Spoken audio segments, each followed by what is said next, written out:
కడవరి వానకాలమున వర్షము దయచేయమని యెహోవాను వేడుకొనిడి.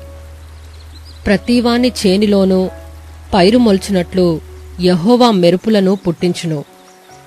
ఆయన వానలు మెండుగా కురిపించును. గృహదేవతలు వ్యర్థమైన మాటలు పలికిరి. సోదగాండ్రకు నిరర్ధకమైన దర్శనములు కలిగినవి. మోసముతో కలలకు భావము చెప్పిరి. మాయగల భావములు చెప్పి ఓదార్చిరి.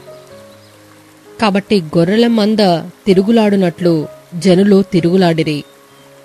కాపరి లేక బాధనొందిరి. నా కోపాగ్ని మండుచు కాపురుల మీద పడును. మేకలను నేను శిక్షించెదను. సైన్యములకు అధిపతియగు యెహోవా తన మందియగు యూదా వారిని దర్శించి వారిని తనకు రాజకీయములగు అశ్వముల వంటి వారినిగా చేయును. వారిలో నుండి మూలరాయి పుట్టును. మేకును యుద్ధపు విల్లును వారి చేత కలుగును. బాధించువాడు వారిలో నుండి బయలుదేరును. వారు యుద్ధము చేయుచు వీధుల బురదలో శత్రువులను త్రొక్కు పరాక్రమశారులు వలె ఉందురు.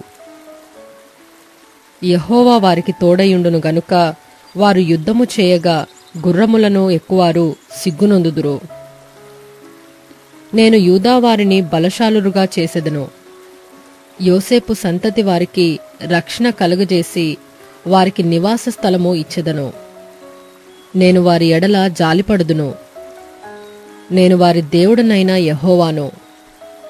నేను వారి మనవి ఆలకింపగా నేను వారిని విడిచిపెట్టిన సంగతి వారు మరచిపోదురు. ఎఫ్రాయిము వారు బలార్జుల వంటి వారగుదురు. ద్రాక్షారస పానము చేయువారు సంతోషించినట్లు వారు మనస్సున ఆనందింతురు. వారి బిడ్డలు దాని చూచి ఆనందపడుదురు.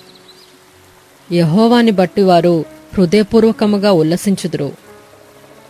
నేను వారిని విమోచించియున్నాను గనుక వారిని ఈలవేసి పిలిచి సమకూర్చెదను. మునుపు విస్తరించినట్లు వారు విస్తరించుదురు. అన్యజనులలో నేను వారిని విత్తగా దూరదేశములలో వారు నన్ను జ్ఞాపకము చేసుకొందురు. వారును వారి బిడ్డలను సజీవులై తిరిగి వత్తురు.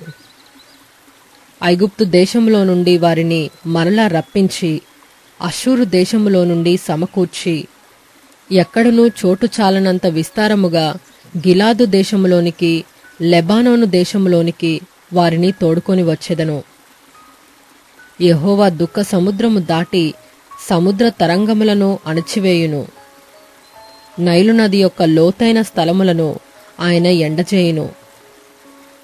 అస్సూరియల అతిశయాస్పదము కొట్టివేయబడును.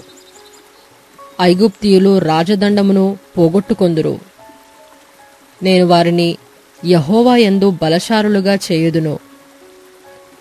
ఆయన నామము స్మరించుచు వారు వ్యవహరింతురు. ఇదే యెహోవా వాక్కు.